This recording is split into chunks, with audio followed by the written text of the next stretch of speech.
നോക്കാം. ഹോർമുസ് കടലിടുക്കിൽ ആശങ്ക തുടരുകയാണ്. 2 ഇന്ത്യൻ കപ്പലുകളെ ഇറാൻ ആക്രമിച്ചതിന് പിന്നാലെ 4 കപ്പലുകളെ ഇന്ത്യൻ മേഖലയിൽ നിന്ന് പിൻവലിച്ചു. ദേശ് ഗരിമ എന്ന കപ്പൽ മാത്രമാണ് ഇന്നലെ ഹോർമുസ് കടന്നത്. സംഭവത്തിൽ ഇന്ത്യൻ വിദേശകാര്യ സെക്രട്ടറി ഇറാനിയൻ അംബാസഡറോട് ആശങ്ക അറിയിച്ചു. ഇന്ത്യൻ കപ്പലുകൾക്ക് ഹോർമുസിലൂടെ സുരക്ഷിത യാത്ര ഉറപ്പാക്കണമെന്നും വിക്രം മിശ്ര സൂചിപ്പിച്ചു. വിഷയം ഇറാനിലെ അധികാരികളെ ധരിപ്പിക്കാമെന്ന് മുഹമ്മദ് ഫത്താലി ഉറപ്പു നൽകി. അജയ് സുധാ വിജയ് ചേരുന്നുണ്ട് കൂടുതൽ വിവരങ്ങളുമായി. അജയ്, ഇന്ത്യക്ക് മുന്നിൽ വലിയൊരു ആശങ്ക നിലനിൽക്കുകയാണ് ഈ ഇന്ത്യൻ കപ്പലുകൾക്ക് നേരെയുണ്ടായ ആക്രമണം എന്ന് പറയുന്നത്. ഇതിൽ ഇറാനെ കാര്യങ്ങൾ ധരിപ്പിക്കാൻ ഇന്ത്യക്ക് സാധിച്ചോ? ഇറാന്റെ ഭാഗത്തു നിന്നുള്ള പ്രതികരണം ഇതിൽ എന്താകാനാണ് സാധ്യത കൂടുതൽ? അനുശ്രീ, സംഘർഷം തുടങ്ങിയത് മുതൽ ഇന്നുവരെ ഇന്ത്യൻ കപ്പലുകൾക്ക് നേരെ അങ്ങനെ പറയത്തക്ക ആക്രമണങ്ങളോ അതുപോലെ ഭീഷണികളോ ഉണ്ടായിട്ടില്ല. മേഖലയിലൂടെ ഇറാന്റെ സുഹൃത്ത് രാജ്യങ്ങൾക്ക് സുഗമമായി കടന്നുപോകാം എന്ന് തന്നെയായിരുന്നു ആദ്യം മുതൽ തന്നെ ഇറാൻ എടുത്ത നിലപാട്.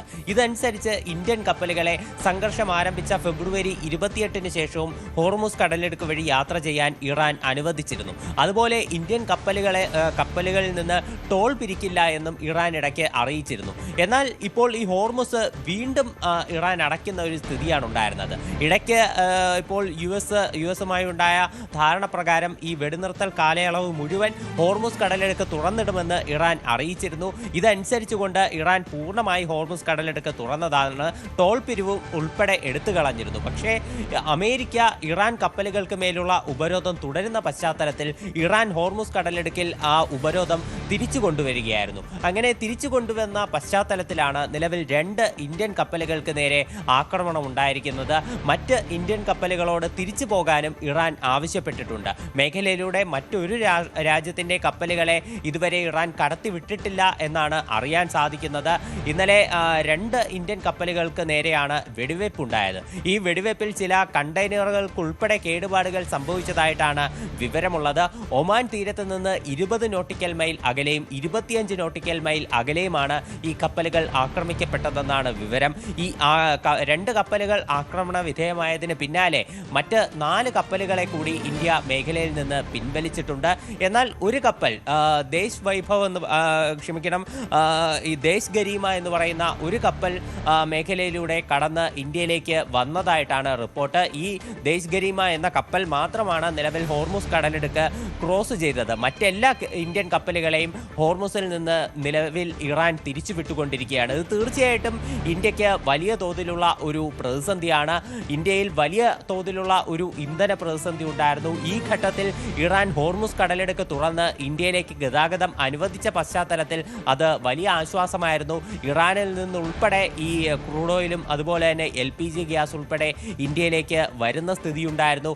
ഇത് മുൻപത്തെ ഒരു വളരെ കടുത്ത ചുറ്റുപാടിൽ നിന്ന് തീർച്ചയായിട്ടും ഒരു സുഗമമായിട്ടുള്ള ഒരു ഗ്യാസ് ട്രാൻസ്മിഷൻ ഒക്കെ വഴിവെച്ചിരുന്നു. എന്നാൽ ഇന്ത്യയിൽ ഇപ്പോഴും പ്രതിസന്ധികൾ നിലനിൽക്കുന്നുണ്ട്. അപ്പോൾ ഇത്തരത്തിൽ ഇറാൻ ഈ ഹോർമുസ് കടലിടുക്ക് അടച്ച പശ്ചാത്തലം അത് ഇന്ത്യയെ സംബന്ധിച്ച് ആശങ്കയുണ്ടാക്കുന്ന കാര്യം തന്നെയാണ്. വിഷയത്തിൽ ഇന്ത്യ ഇറാനെ ആശങ്ക അറിയിച്ചിട്ടുണ്ട്.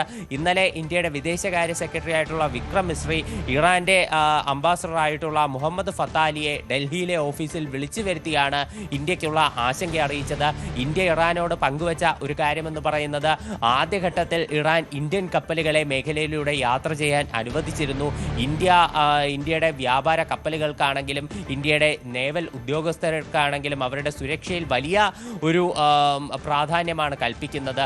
അതുകൊണ്ട് തന്നെ ഇന്ത്യൻ കപ്പലുകൾക്ക് നേരെയുള്ള ആക്രമണങ്ങൾ ഒഴിവാക്കണം, ഇന്ത്യൻ കപ്പലുകൾക്ക് സുരക്ഷ ഉറപ്പാക്കണമെന്നും ഈ വിക്രം മിശ്രി മുഹമ്മദ് ഫത്താലിയോട് ആവശ്യപ്പെട്ടിട്ടുണ്ട്. അതുപോലെ ഇന്ത്യയുടെ ഇക്കാര്യത്തിലെ ആശങ്ക ഇറാനെ അറിയിക്കണമെന്നും മുഹമ്മദ് ഫത്താലിയോട് അറിയിച്ചു. ഇക്കാര്യത്തിൽ മുഹമ്മദ് ഫത്താലി ഇന്ത്യക്ക് ഉറപ്പ് നൽകിയിട്ടുണ്ട്. അതായത് ഇന്ത്യയുടെ ഇക്കാര്യത്തിലെ ആശങ്കകൾ അതുപോലെ തന്നെ ഇന്ത്യൻ കപ്പലുകൾക്ക് സുരക്ഷ നൽകണമെന്ന ഒരു അറിയിപ്പ് ഇതുൾപ്പെടെ ഉള്ള കാര്യങ്ങൾ ഇറാനിലുള്ള മറ്റ് ഉന്നത ഭരണാധികാരികളെ അറിയിക്കും എന്നാണ് ഇപ്പോൾ നിലവിൽ ഇറാനിയൻ അംബാസഡർ ഇന്ത്യക്ക് ഉറപ്പ് നൽകിയിരിക്കുന്നത്. തീർച്ചയായിട്ടും ഈ കാര്യം ഒരു ആശ്വാസകരം തന്നെയാണ്. ഈ ഒരു വിഷയത്തിൽ ഇന്ത്യ പൂർണ്ണമായിട്ടും ഇറാനെ തള്ളിക്കൊണ്ടുള്ള ഒരു നിലപാടല്ല സ്വീകരിച്ചിരിക്കുന്നത് എന്നതും ശ്രദ്ധേയമാണ്. വിഷയത്തിൽ ഇന്ത്യ പ്രതിഷേധം പോലുമല്ല അറിയിച്ചത്. അറിയിച്ചിരിക്കുന്നത് ഇന്ത്യയുടെ ഒരു ആശങ്ക പങ്കുവയ്ക്കുകയായിരുന്നു.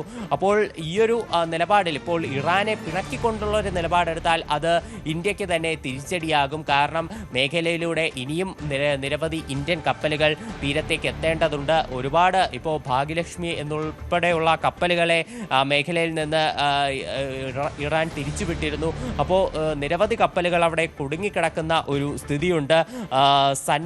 സന്മാർ ഹെറാൾഡ്, അതുപോലെ തന്നെ ദേശ് വൈഭവ്, ദേശ് വിഭോർ, അങ്ങനെ നിരവധി കപ്പലുകളെയാണ് ഇന്നലെ ഇറാൻ തിരിച്ചയച്ചത്. അപ്പോൾ ഈ സാഹചര്യത്തിൽ ഈ കപ്പലുകൾ തിരിച്ച് ഇന്ത്യയിലേക്ക് തന്നെ എത്തേണ്ട ആവശ്യകതയുണ്ട്. എന്നാൽ മാത്രമേ ഇന്ത്യയിലുള്ള ഇന്ധന പ്രതിസന്ധി ഉൾപ്പെടെ ഒന്ന് ലഘൂകരിക്കാനാവുകയുള്ളൂ. മറ്റ് പല മേഖലകളിലും ഇപ്പോൾ ഇന്ധന പ്രതിസന്ധി, അതുപോലെ LPG മേഖലയിലുള്ള പ്രതിസന്ധി, ഇപ്പോൾ കർഷകർക്കുള്ള വളങ്ങൾ ലഭിക്കാത്ത ഒരു കാര്യം, അപ്പോൾ ഇത്തരത്തിൽ പല മേഖലകളിലും ഇന്ത്യ പ്രതിസന്ധി നേരിടുന്നുണ്ട്. ഇതിനെല്ലാം പരിഹാരം ഹോർമുസിൽ നിന്ന് കപ്പലുകൾ വന്നാൽ മാത്രമാണ്. അതുകൊണ്ട് ഇറാനോട് ഇന്ത്യ ഇതുവരെ സ്വീകരിച്ചിട്ടുള്ള ഒരു സൗഹൃദ നിലപാട് അത് ഇനിയും മാറ്റിയിട്ടില്ല.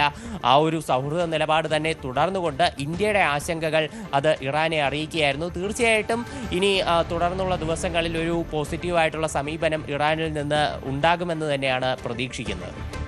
അജയ് പറയും പോലെ പോസിറ്റീവായുള്ള ഒരു സമീപനം ഇറാന്റെ ഭാഗത്തു നിന്നും ഉണ്ടായിക്കഴിഞ്ഞാൽ ഇന്ത്യ തുടരുന്ന സൗഹൃദം അതുപോലെ തന്നെ തുടരാനുള്ള സാധ്യതയുണ്ട്. എന്നാലും ഇറാന്റെ ഭാഗത്തു നിന്ന് പ്രതികൂലമായൊരു മറുപടിയാണ്, പ്രതികൂലമായൊരു നിലപാടാണ് ഉണ്ടാകുന്നതെങ്കിൽ പിന്നീട് ഇന്ത്യയുടെ ഭാഗത്തു നിന്നുണ്ടാകുന്ന പ്രതികരണം ഏത് രീതിയിലായിരിക്കും, ഇന്ത്യ സ്വീകരിക്കുന്ന നിലപാട് എങ്ങനെയായിരിക്കും എന്നതിൽ എന്തെങ്കിലും സൂചന ലഭിക്കുന്നുണ്ടോ? ഇതിനു മുൻപേ ഉള്ള സാഹചര്യങ്ങൾ നമ്മൾ നോക്കുകയാണെങ്കിൽ ഇന്ത്യയുടെ വിദേശകാര്യമന്ത്രിയായിട്ടുള്ള എസ് ജയശങ്കർ പലതവണ ഇറാന്റെ വിദേശകാര്യമന്ത്രിയായിട്ടുള്ള അബ്ബാസ് അരക്ചിയെ ടെലിഫോണിൽ വിളിച്ച് സംസാരിച്ചിരുന്നു. അതുപോലെ തന്നെ ഇറാന്റെ പ്രസിഡന്റായിട്ടുള്ള മസൂദ് പെസഷ്കിയാനെ പ്രധാനമന്ത്രി നരേന്ദ്രമോദി തന്നെ നേരിട്ട് ഫോണിൽ വിളിച്ച് സംസാരിച്ചു. ഇത്തരത്തിൽ ഇന്ത്യയുടെ പ്രധാനപ്പെട്ട രാഷ്ട്ര നേതാക്കൾ തന്നെ ഇറാനിലെ സാഹചര്യങ്ങൾ അത് ചോദിച്ചറിയുകയും അതുപോലെ തന്നെ ഇന്ത്യൻ കപ്പലുകൾക്ക് സുരക്ഷ ഉറപ്പാക്കണമെന്നുള്ള ആവശ്യം ഉന്നയിക്കുകയും ചെയ്തിട്ടുണ്ട്.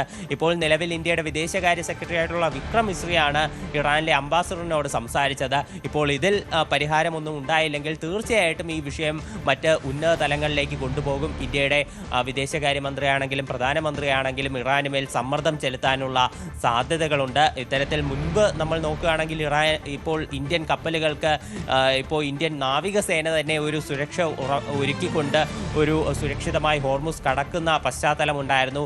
ഇന്ത്യൻ ഫ്ലാഗുള്ള കപ്പലുകളെ മേഖലയിലൂടെ സുഗമമായി കടന്നുപോകാൻ ഇറാൻ അനുവദിച്ചിരുന്നു. അപ്പോൾ ഈയൊരു സംഘർഷം രൂക്ഷമാവുകയാണെങ്കിൽ തീർച്ചയായിട്ടും ഉന്നത തലങ്ങളിലുള്ള സമ്മർദ്ദം ശക്തമാക്കുക തന്നെയായിരിക്കും ഇന്ത്യയുടെ ഒരു ലക്ഷ്യമെന്ന് പറയുന്നത്. നമ്മൾ നോക്കുകയാണെങ്കിൽ ഇപ്പോൾ ആദ്യഘട്ടത്തിൽ അമേരിക്ക ഇപ്പോൾ ഈ ആയത്തുള്ള അലി ഖമനേയെ വധിച്ച ആ കാര്യത്തിൽ ഉൾപ്പെടെ ഇന്ത്യയുടെ അനുശോചനം അറിയിച്ചിരുന്നു. ഇന്ത്യയുടെ പ്രതിനിധി ഡൽഹിയിലുള്ള ഇറാന്റെ ഓഫീസിൽ നേരിട്ടെത്തിയാണ് ഈ അനുശോചന ബുക്കിൽ ഒരു കുറിപ്പ് ഇന്ത്യയുടെ സന്ദേശം രേഖപ്പെടുത്തിയത്. അപ്പോൾ ഇത്തരത്തിൽ ഇന്ത്യ ഒരു സൗഹൃദപരമായിട്ടുള്ള ഇറാനോടുള്ള നിലപാടിൽ മാറ്റം വരുത്തിയിട്ടില്ല. അപ്പോൾ ഇനി സാഹചര്യം എത്രത്തോളം രൂക്ഷമായാലും ഈ സൗഹൃദപരമായിട്ടുള്ള സമീപനത്തിൽ തന്നെയായിരിക്കും ഇന്ത്യയുടെ മുന്നോട്ടുള്ള പോക്ക് എന്ന് തന്നെയാണ് നമുക്ക് നിലവിലെ സാഹചര്യത്തിൽ അനുമാനിക്കാനാകുന്നത്.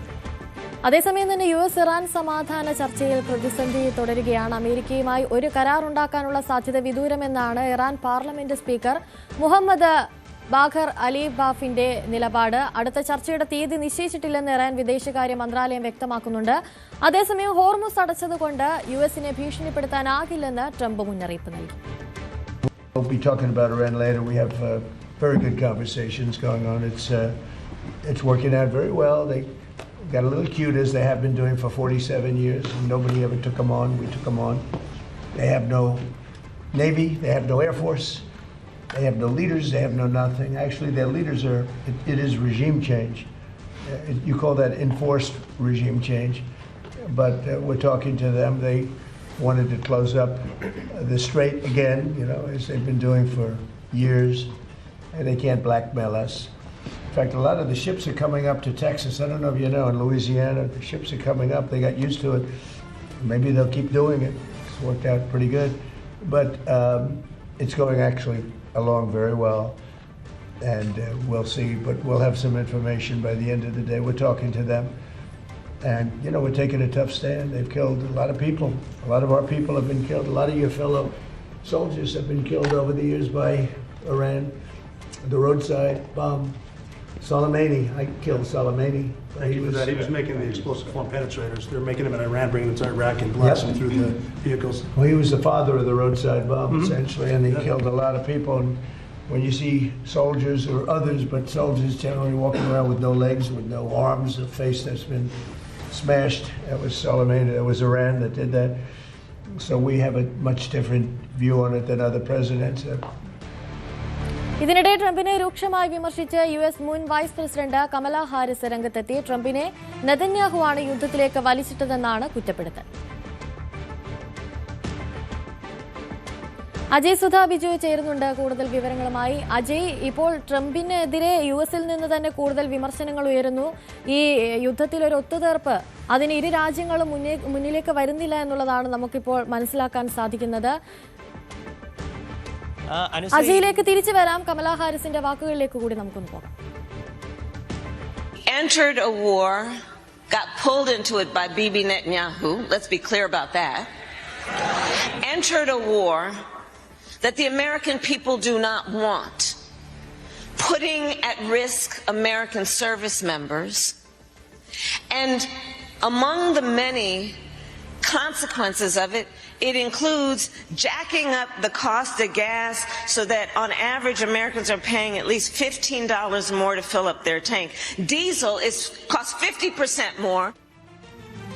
അജയ് തുടരുന്നുണ്ട്. അജയ്, ഞാൻ നേരത്തെ പറഞ്ഞതുപോലെ തന്നെ ട്രംപിനെതിരെ വലിയ തരത്തിലുള്ള കുറ്റപ്പെടുത്തലുകൾ US നിന്ന് തന്നെ ഉയർന്നു വരുന്നു. ഇറാനും നിലപാടിൽ നിന്ന് മാറ്റമില്ലാതെ തുടരുന്നു.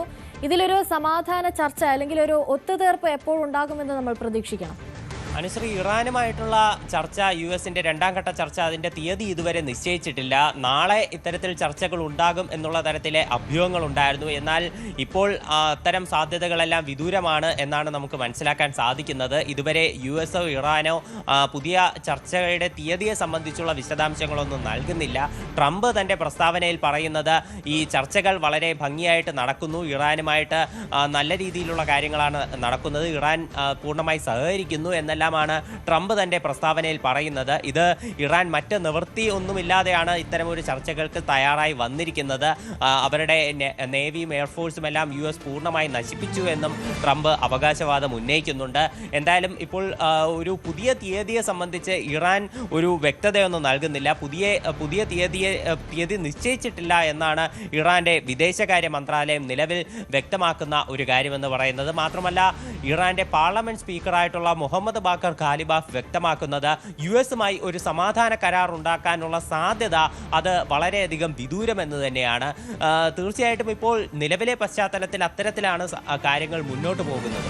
ഇപ്പോൾ ഹോർമുസ് കടലിടുക്കുമായി ബന്ധപ്പെട്ടിട്ടുള്ള വിഷയം നോക്കുകയാണെങ്കിൽ ട്രംപ് തന്നെ ഒരു മുൻകൈ എടുത്തുകൊണ്ട് നടത്തിയ ചർച്ചയ്ക്ക് പിന്നാലെയാണ് ഹോർമുസ് തുറന്നതെന്നാണ് അദ്ദേഹം തന്റെ ട്രൂ സോഷ്യൽ വഴി അവകാശപ്പെട്ടത്. എന്തായാലും ട്രംപ് ഈ അവകാശവാദം ഉന്നയിച്ചതിന് പിന്നാലെ തന്നെ ഹോർമുസ് കടലിടുക്ക് ഈ വെടിനിർത്തൽ കാലയളവ് വരെ പൂർണ്ണമായി തുറന്നതായി ഇറാൻ അറിയിക്കുകയായിരുന്നു. അതിന് പിന്നാലെയാണ് ഈ ഹോർമുസ് അടച്ചതായിട്ട് ഇറാൻ പിന്നീട് നിലപാടെടുത്തത്. ഈ ഹോർമുസ് അടയ്ക്കാൻ തന്നെ കാരണം US-ന്റെ ഇറാന് മേലുള്ള ഉപരോധമാണ്. കാരണം ഈ ഇറാനിയൻ കപ്പലുകളെ ഇറാന്റെ തീരത്തേക്ക് പോകാതിരിക്കാനും അതുപോലെ തന്നെ ഇറാനിയൻ തീരത്ത് നിന്ന് തിരിച്ചു വരുന്ന കപ്പലുകളെയും US സേന തടഞ്ഞിരുന്നു. അപ്പോൾ ഇറാന് മേലുള്ള ഈ ഉപരോധം പിൻവലിച്ചാൽ മാത്രമേ ഹോർമുസ് പൂർണ്ണമായി തുറക്കൂ എന്നാണ് ഇറാൻ ആദ്യം പറഞ്ഞുകൊണ്ടിരുന്നത്. എന്നാൽ പിന്നീട് നടന്ന ചർച്ചകളുടെ ഫലമായി ഹോർമുസ് തുറക്കുകയായിരുന്നു. പക്ഷേ അമേരിക്കൻ ഉപരോധം അത് പിൻവലിക്കാൻ തയ്യാറല്ല എന്ന് ട്രംപ് തന്നെ പല ആവർത്തി വ്യക്തമാക്കുകയുണ്ടായി.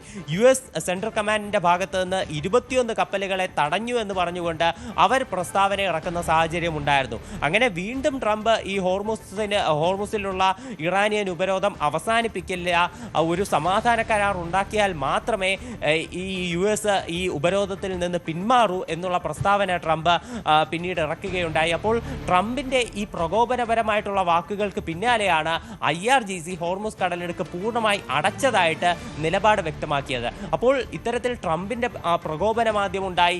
അതിനെ തുടർന്നാണ് ഇറാൻ ഈ ഹോർമുസ് കടലിടുക്ക് അടച്ചത്. അപ്പോൾ അതിൻ്റെ പ്രതിഫലനമായിട്ട് തന്നെയാണ് നിലവിൽ ഈ ഇന്ത്യൻ കപ്പലുകളടക്കം ആക്രമിക്കപ്പെട്ടത്. ഈ സാഹചര്യത്തിൽ അമേരിക്കയിൽ നിന്ന് തന്നെ ട്രംപിനെതിരെ വിമർശനങ്ങളും നിലവിൽ ശക്തമായി ഉയരുകയാണ്. മുൻ അമേരിക്കൻ വൈസ് പ്രസിഡന്റ് ആയിട്ടുള്ള കമല ഹാരിസ് ആണ് ട്രംപിനെതിരെ ആഞ്ഞടിച്ചുകൊണ്ട് രംഗത്ത് വന്നത്. കമല ഹാരിസ് പറയുന്നത് ഇസ്രായേൽ പ്രധാനമന്ത്രിയായിട്ടുള്ള ബെഞ്ചമിൻ നെതന്യാഹു ആണ് ട്രംപിനെ യുദ്ധത്തിലേക്ക് വലിച്ചിട്ടത്. അമേരിക്കൻ ജനത ഒരിക്കലും യുദ്ധം ആഗ്രഹിക്കുന്നില്ല. ട്രംപിന്റെ ചില മണ്ടൻ തീരുമാനങ്ങൾ കാരണമാണ് അമേരിക്ക ഈ യുദ്ധത്തിലേക്ക് കടന്നത്. ഇത് കാരണം അമേരിക്കയ്ക്ക് ഒരുപാട് ആയുധ നഷ്ടമുണ്ടായി, നിരവധി സൈനികർക്ക് ജീവൻ നഷ്ടപ്പെട്ടു എന്നും കമല ഹാരിസ് നിലവിൽ വ്യക്തമാക്കുന്നുണ്ട്. അതുപോലെ തന്നെ അമേരിക്കയിലെ ഉയർന്ന ഈ എണ്ണവില, പെട്രോളിൻ്റെയും അതുപോലെ തന്നെ ഈ ഗ്യാസിൻ്റെയും ഉൾപ്പെടെ വിലയും കമല ഹാരിസ് ചൂണ്ടിക്കാട്ടുന്നുണ്ട്. അമേരിക്കയിലെ സാധാരണക്കാരായിട്ടുള്ള പൗരന്മാർക്ക് ഈ യുദ്ധത്തിൻ്റെ പ്രതിഫലനം കാരണം ഇപ്പോൾ കൂടുതൽ തുക പോക്കറ്റിൽ നിന്നെടുത്ത് ചെലവാക്കേണ്ടി വരുന്ന അവസ്ഥയാണ്. ഇതിനെല്ലാം ട്രംപാണ് കാരണം എന്നുള്ള വിമർശനവും ഉന്നയിക്കുന്നുണ്ട്. നമ്മൾ കമല ഹാരിസിൻ്റെ മാത്രമല്ല പൊതുവിലുള്ള അമേരിക്കയിലെ ഒരു ചിത്രം നോക്കുകയാണെങ്കിൽ ഇപ്പോൾ പല ഭാഗത്തു നിന്നും ട്രംപിനെതിരെ ഇത്തരം വിമർശനങ്ങൾ ഉയർന്നുകൊണ്ടിരിക്കുന്ന പശ്ചാത്തലമാണുള്ളത്. അജി, അതുപോലെ തന്നെ ഇനിയൊരു സമാധാന ചർച്ച ഉണ്ടായാൽ തന്നെ അതിൽ ഏറ്റവും കൂടുതൽ ചർച്ചയാകാനുള്ള സാധ്യത കൂടുതൽ ഹോർമുസുമായി ബന്ധപ്പെട്ട് ഇപ്പോൾ നിലനിൽക്കുന്ന തർക്കങ്ങളായിരിക്കും. ആ തർക്കങ്ങൾക്കൊരു പരിഹാരം ഉണ്ടായാൽ ഇരു രാജ്യങ്ങളും തമ്മിൽ ഒരു ഒത്തുതീർപ്പിനുള്ള സാധ്യത മുന്നിൽ കാണാൻ സാധിക്കുമോ? ഹോർമുസിന്റെ വിഷയം മാത്രമല്ല, ഇപ്പോൾ ആണവ കരാർ സംബന്ധിച്ചുള്ള കാര്യങ്ങളും ഇരു രാജ്യങ്ങൾക്കുമിടയിലെ വലിയ തർക്ക വിഷയം തന്നെയാണ്. ലെബനനിലുള്ള വെടിനിർത്തലുമായി ബന്ധപ്പെട്ട് ഇതിന് മുൻപേ തർക്കങ്ങൾ ഉണ്ടായിരുന്നു. എന്നാൽ നിലവിൽ അമേരിക്കയുടെ മധ്യസ്ഥത പ്രകാരം ലെബനനിൽ ഇസ്രായേൽ ഒരു വെടിനിർത്തൽ കൊണ്ടുവന്നു എന്നാണ് വിവരമുള്ളത്. അപ്പോൾ ഇതിൻ്റെ ചർച്ചകൾ ഈ വരുന്ന ചൊവ്വാഴ്ച നടക്കാനിരിക്കുകയാണ്. ഇപ്പോൾ ഇസ്രായേലും അതുപോലെ തന്നെ ലെബനനും വാഷിംഗ്ടണിലെത്തി ചർച്ചകൾ നടത്തുന്നു എന്നുള്ള പ്രത്യേകത കൂടി ഇതിനുണ്ട്. ഈ നമ്മൾ ഇപ്പോൾ ഇസ്രായേലും അതുപോലെ തന്നെ ഇറാനും ഇപ്പോൾ അമേരിക്കയും തമ്മിലുള്ള ഒരു വെടിനിർത്തലിൻ്റെ പശ്ചാത്തലം നോക്കിയാൽ ഈ വരുന്ന 22 വരെ മാത്രമാണ് വെടിനിർത്തലിൻ്റെ കാലയളവുള്ളത്. അത് കഴിഞ്ഞാൽ എന്നുള്ള കാര്യം നിലവിൽ വ്യക്തമായിട്ടില്ല. ഇന്നലെ മാധ്യമപ്രവർത്തകർ ട്രംപിനോട് ചോദിച്ചപ്പോൾ ഈ വെടിനിർത്തലിൻ്റെ സമയപരിധി നീട്ടില്ല എന്ന് തന്നെയാണ് ട്രംപ് വ്യക്തമാക്കിയിട്ടുള്ളത്. ഇപ്പോൾ നീട്ടുമെന്നുള്ള കാര്യം അദ്ദേഹം ഉറപ്പിച്ച് പറഞ്ഞിട്ടില്ല. നീട്ടിയേക്കില്ല അല്ലെങ്കിൽ നീട്ടില്ല എന്ന് തന്നെയാണ് നിലവിൽ അദ്ദേഹം പറഞ്ഞുകൊണ്ടിരിക്കുന്നത്. അതുകൊണ്ട് തന്നെ ഈ വെടിനിർത്തൽ കാലയളവ് അവസാനിച്ചാൽ ഇനി പുതിയൊരു ആക്രമണം ഉണ്ടാകുമോ എന്നത് എല്ലാവരും ആശങ്കയോടെ നോക്കുന്ന ഒരു കാര്യം തന്നെയാണ്. എന്തായാലും പല വിഷയങ്ങളും ഇപ്പോഴും പരിഹാരമാകാതെയുണ്ട്. ഇന്നലെ തന്നെ ഇപ്പോൾ പല അമേരിക്കയുടെ ഭാഗത്തു നിന്നുള്ള പ്രസ്താവനയാണെങ്കിലും ഇറാന്റെ ഭാഗത്തു നിന്നുള്ള പ്രസ്താവനയാണെങ്കിലും നോക്കിയാൽ ഇന്നലെ ട്രംപ് പറഞ്ഞത് യുറേനിയം ഇറാനിൽ നിന്ന് അമേരിക്കയിലേക്ക് കൊണ്ടുപോകുമെന്നാണ്. എന്നാൽ ഇറാന്റെ വിദേശകാര്യ വക്താവായിട്ടുള്ള ഇസ്മായിൽ ബഗേയി പറഞ്ഞത് ഇറാൻ ഈ യുറേനിയം അവരുടെ രാജ്യത്ത് നിന്ന് കൊണ്ടുപോകാൻ അനുവദിക്കില്ല എന്നാണ്. അപ്പോൾ ഇത്തരത്തിൽ ആണവ കാര്യത്തിൽ ഉൾപ്പെടെ തർക്കങ്ങളുണ്ട്. ഹോർമുസിന്റെ വിഷയത്തിൽ തർക്കമുണ്ട്. അമേരിക്കൻ ഉപരോധം അവസാനിച്ചിട്ടില്ല. ഇതിനിടെ ഇറാൻ ഹോർമുസ് അടയ്ക്കുകയും ചെയ്തിട്ടുണ്ട്. പല വിഷയങ്ങളും ഇപ്പോഴും തർക്കത്തിലുണ്ട്. പുതിയ തീയതി നിശ്ചയിച്ചിട്ടില്ല. വെടിനിർത്തലിന്റെ സമയം അവസാനിക്കാൻ പോകുന്നു. അപ്പോൾ ഈ പശ്ചാത്തലത്തിൽ തീർച്ചയായിട്ടും ഒരു ആശങ്കയോടെ തന്നെയാണ് ഈ മേഖലയെ ലോകം വീക്ഷിക്കുന്നത്. ശരി അജയ്, തുടരുക. അതുപോലെ തന്നെ ലെബനനെ ആക്രമിക്കരുതെന്ന കർശന മുന്നറിയിപ്പിന് പിന്നാലെ ഇസ്രായേലിനെ അനുനയിപ്പിക്കാനുള്ള ശ്രമവുമായി US പ്രസിഡന്റ് ഡൊണാൾഡ് ട്രംപ് മുന്നോട്ട് വന്നിരിക്കുകയാണ്. US-ന്റെ ഏറ്റവും ആത്മാർത്ഥതയുള്ള സുഹൃത്ത് രാജ്യമാണ് ഇസ്രായേൽ എന്ന് ട്രംപ് ട്രൂത്ത് സോഷ്യലിൽ കുറിച്ചു. നാറ്റോയെ പരോക്ഷമായി കുറ്റപ്പെടുത്താനും ട്രംപ് മറന്നിട്ടില്ല.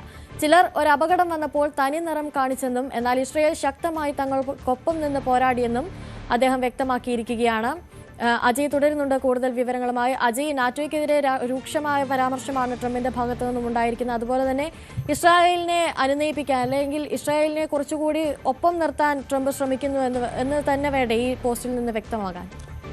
അനുസരി നമ്മൾ നോക്കുകയാണെങ്കിൽ കുറച്ച് ദിവസങ്ങൾക്ക് മുൻപേ ട്രംപിൻ്റെ ഒരു ട്രൂ സോഷ്യൽ പോസ്റ്റ് ഉണ്ടായിരുന്നു. അപ്പോൾ ഈ പോസ്റ്റിൽ ഇസ്രായേലിനെ ഒന്ന് വിമർശിക്കുന്ന രീതിയിലാണ് ട്രംപ് ആ പോസ്റ്റ് ഇട്ടത്. കാരണം ലെബനനിൽ വെടിനിർത്തൽ വന്നതിന് ശേഷവും ഇസ്രായേൽ ലെബനിലേക്ക് ഷെല്ലിങ്ങും അതുപോലെ തന്നെ ബോംബാക്രമണം ഉൾപ്പെടെ നടത്തിക്കൊണ്ടിരുന്നു. അപ്പോൾ ഇത് സംബന്ധിച്ച് വലിയ രീതിയിലുള്ള വാർത്തകൾ പിന്നീട് വന്നിരുന്നു. അപ്പോൾ ഈ ആക്രമണങ്ങൾക്ക് പിന്നാലെ ട്രംപ് ട്രൂ സോഷ്യലിൽ ഒരു പോസ്റ്റ് ഇട്ടിരുന്നു. അതായത് ലെബനനും അതുപോലെ തന്നെ ഹിസ്ബുള്ളയുമായിട്ട് ബന്ധപ്പെട്ടുള്ള വിഷയം ഇപ്പോൾ അമേരിക്ക നേരിട്ടാണ് കൈകാര്യം ചെയ്യുന്നത്. ഇസ്രായേൽ അനാവശ്യമായിട്ട് ആക്രമണങ്ങൾ നടത്തരുത്, ലെബനനിൽ ബോംബിംഗ് ഇനി അനുവദിക്കില്ല, എല്ലാം മതിയാക്കിക്കൊള്ളൂ എന്നെല്ലാം പറഞ്ഞുകൊണ്ട് അത്തരം ഒരു വിമർശനത്തിന്റെ ഭാഷയിലായിരുന്നു. അതായത് നേരിട്ട് ട്രംപ് മറ്റ് രാജ്യങ്ങളെ ആക്രമിക്കുന്നത് പോലെ കടുത്ത ഭാഷയിലെ ആക്രമണങ്ങളായിരുന്നില്ല, എന്നാലും ചെറിയൊരു വിമർശനത്തിന്റെ ടോണിലായിരുന്നു ട്രംപ് അന്ന് ഒരു ട്രൂ സോഷ്യൽ പോസ്റ്റ് ഇട്ടത്.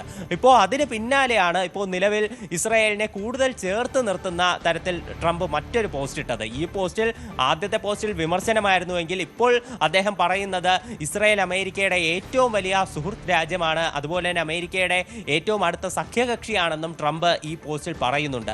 ഇസ്രായേൽ എല്ലാ സമയത്തും അവർ ധൈര്യവും അതുപോലെ തന്നെ ബോൾഡ്നെസ്സും സ്മാർട്ട്നെസ്സും എല്ലാം കാണിച്ചിട്ടുണ്ട്. ഒരു അപകടഘട്ടം വന്നപ്പോൾ മറ്റ് ചിലർ അവരുടെ തനിനിറം കാണിച്ചു. എന്നാൽ ഇസ്രായേൽ അവർ അമേരിക്കയ്ക്കൊപ്പം നിന്ന് പോരാടി എങ്ങനെയാണ് വിജയിക്കേണ്ടതെന്നും ഇസ്രായേലിന് അറിയാമെന്നും ട്രംപ് സൂചിപ്പിക്കുകയുണ്ടായി. അപ്പോൾ ഈ ഒരു കാര്യത്തിൽ ചിലർ തനിനിറം കാണിച്ചു എന്ന ട്രംപിന്റെ പരാമർശം, ഇതിലൂടെ ട്രംപ് ഉദ്ദേശിക്കുന്നത് നാറ്റോയെ തന്നെയാണ്. നാറ്റോയ്ക്ക് നേരെ ഒരു പരോക്ഷ വിമർശനവും ട്രംപ് ഈ പോസ്റ്റിലൂടെ നടത്തുന്നുണ്ട്. അതായത് നമ്മൾ നോക്കുകയാണെങ്കിൽ ഇതിനു മുൻപേ പല വേദികളിലും ട്രംപ് നാറ്റോയെ വിമർശിച്ചിരുന്നു. ട്രംപിന്റെ ഒരു ആഗ്രഹം എന്ന് പറയുന്നത് ഇറാന് നേരെ ഉണ്ടായിട്ടുള്ള ഈ പോരാട്ടത്തിൽ നാറ്റോയും അമേരിക്കയ്ക്കൊപ്പം ചേരണമെന്നതാണ്. പക്ഷേ നാറ്റോ രാജ്യങ്ങൾ നമ്മൾ നോക്കുകയാണെങ്കിൽ പല രാജ്യങ്ങളും ഇതിൽ US-നോടൊപ്പം നിൽക്കില്ല എന്ന് ഇതിനു മുൻപേ തന്നെ നിലപാട് വ്യക്തമാക്കിയിരുന്നു. ഇപ്പോൾ ബ്രിട്ടൻ ആണെങ്കിലും ഫ്രാൻസ് ആണെങ്കിലും എല്ലാവരും ഇതിന് ഈ ഒരു പശ്ചിമേഷ്യൻ സംഘർഷങ്ങളിലേക്ക് തങ്ങൾ അനാവശ്യമായി ഇടപെടില്ല എന്ന് തന്നെയാണ് അറിയിച്ചിരുന്നത്.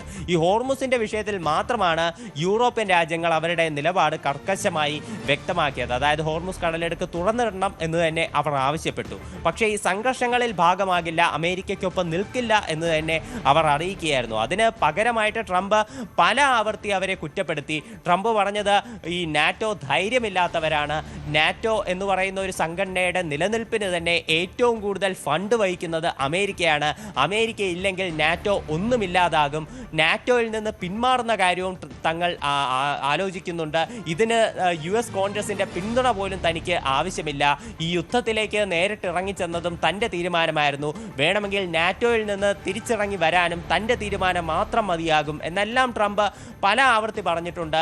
എന്തായാലും ഇപ്പോൾ ഇസ്രായേലിനെ കൂടുതൽ ചേർത്ത് പിടിക്കാനും നാറ്റോയെ തന്നെ ട്രംപ് ആയുധമാക്കിയിരിക്കുകയാണ്. നാറ്റോയെ കടുത്ത ഭാഷയിൽ തന്നെ കുറ്റപ്പെടുത്തി, അതായത് ചിലർ തനിനിറം കാണിച്ചു എന്നതിലൂടെ ഉദ്ദേശിക്കുന്നത് നാറ്റോയെ തന്നെയാണ്. ഇതിലൂടെ ഇസ്രായേലിനെ കൂടുതൽ ചേർത്ത് നിർത്തി നേരത്തെ ഉണ്ടായ ചെറിയ വിമർശനം, ആ ഒരു വിമർശനത്തിന്റെ ഭാഷയെ മറന്നു കളയുന്ന രീതിയിലാണ് ഇപ്പോൾ കൂടുതൽ ചേർത്ത് പിടിച്ചിരിക്കുന്നത്. എന്തായാലും കമലാ ഹാരിസ് ഉൾപ്പെടെ ട്രംപിനെതിരെ വിമർശനം കൂടുതൽ കടുപ്പിക്കുന്ന സാഹചര്യത്തിലും ഇസ്രായേലിനെ ചേർത്ത് നിർത്തേണ്ടത് അത് ട്രംപിന്റെ ആവശ്യം തന്നെയാണ്.